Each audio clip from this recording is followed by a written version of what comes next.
रुख करते हैं जलालपुर जटा का, जहां पे हमारे सरेआम न्यूज के नुमाइंदे चौधरी अदनान अली तारड़ की रिपोर्ट के मुताबिक जलालपुर जटा जो लोग सहाफियों के मखसूस टोले के साथ इज़हार यकजहती कर रहे हैं, उनमें से अक्सरियत को हक़ाइक़ का इल्म नहीं। बाकी जो सियासी लोग बयान दे रहे हैं उनकी सियासत उनके बगैर नहीं चल सकती, मगर सरकारी इदारों और मुलाजमीन की अगर कवरेज ना भी करेंगे तो उनको क्या फर्क पड़ेगा।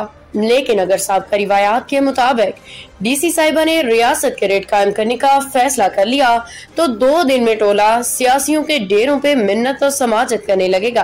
48 घंटे से कबल ही इंतजामिया से राजीनामे हो जाएंगे। डीसी साहिबा ने 4 लफ्ज ऊपर और 4 लफ्ज नीचे वालों को लिख दिए तो मुश्किल हो जाएगी, क्योंकि इस वक्त सरकारी इश्तिहारात के बगैर अखबार चलाना नामुमकिन है।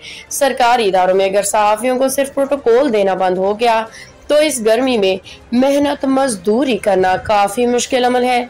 इसके अलावा सरकारी बिल्डिंग को अगर सरकार के खिलाफ और रियासत के माहौल को खराब करने के लिए इस्तेमाल किया जाएगा तो डीसी गुजरात किसी वक्त भी इसको सील कर सकती है। लेकिन अगर सरकार ने टोले के सामने घुटने टेक दिए तो 10 साल तक इस सरकारी इदारे ब्लैकमेल होते रहेंगे।